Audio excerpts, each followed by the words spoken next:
of the week. The bird of the week this week is the northern harrier.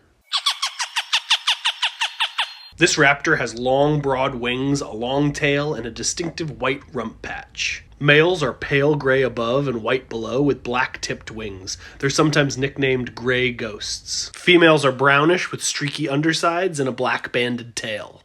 Up close, harriers have a very flat, owl-like face and a small, sharp beak.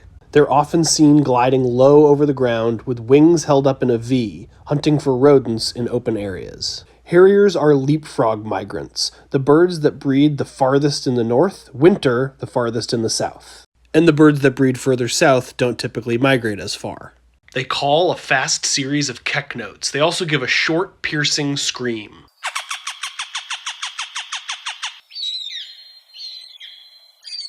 Tune in next week for another